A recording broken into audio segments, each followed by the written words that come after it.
कि कांग्रेस पार्टी का कोई नेता गठबंधन में दरार पैदा करे। ये गलती हम लोगों से नहीं होनी चाहिए।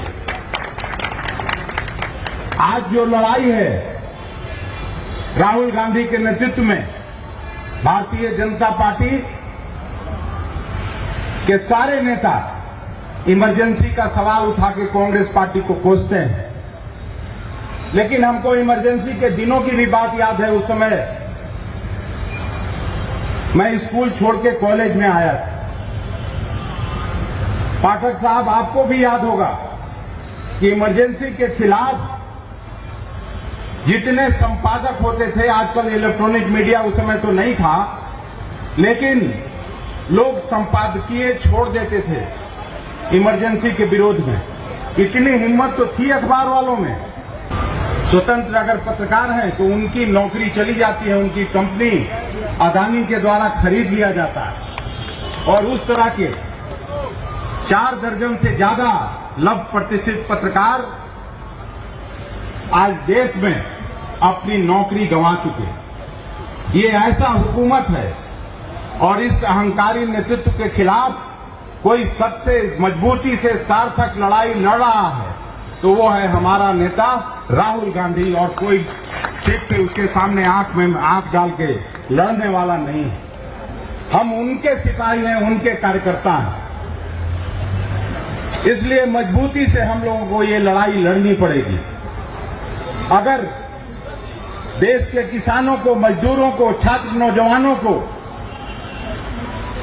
उनके भविष्य की लड़ाई लड़नी है तो कांग्रेस पार्टी को मजबूत करना होगा। कांग्रेस के विचारधारा को गांव के खेत खलिहान तक ले जाना होगा, तभी हम ये लड़ाई जीत सकते हैं। लड़ाई किससे? हम लोगों का लड़ाई है गणेश जी को दूध पिलाने वाले से।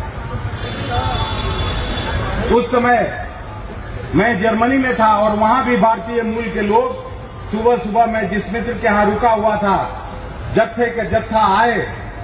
मैं डुसेलडोर्फ शहर में था और वहां से बॉन में एक मंदिर था कि गणेश जी दूध पी रहे हैं, वहां हम लोगों को चलना चाहिए।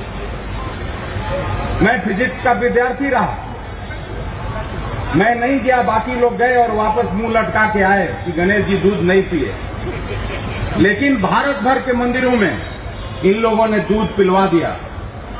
इस लड़ाई को लड़ना है तो एक एक वर्कर, एक एक कार्यकर्ता चाय के दुकान पर, चौक चौराहे पर खड़ा होकर इनका मुखालफत करना पड़ेगा। वहां बहस से भागना नहीं। ये मजबूती से लड़ाई जब तक नहीं लड़ोगे तो इस देश में कोई महंगाई से और बेरोजगारी से निजात नहीं दिला पाएगा। असली लड़ाई है महंगाई और बेरोजगारी के खिलाफ। असली लड़ाई है इस देश में अमन चैन और भाईचारे के खिलाफ, नफरत और घृणा की राजनीति के खिलाफ। अगर कांग्रेस की गोलबंदी नहीं हुई तो समझो ये देश फिर से गुलाम हो जाएगा। अभी तो तरह तरह का अफवाह सुनते हैं, 1 नेशन 1 इलेक्शन, क्या क्या अभी सुन रहे थे हम लोग। इस देश में मैं आपको आगाह करना चाहता हूं, अगर फिर से नरेंद्र मोदी अगर सत्ता में वापस आ गया तो इस देश में प्रजातंत्र नहीं रहेगा, जमहूरियत नहीं रहेगा, इस देश में फिर चुनाव नहीं होगा। मैं ये आपको कह रहा हूं, ये देश पुतिन के रास्ते पर नरेंद्र मोदी ले जाना चाह रहे हैं, उसी रास्ते पर ये ले जाना चाह रहे हैं।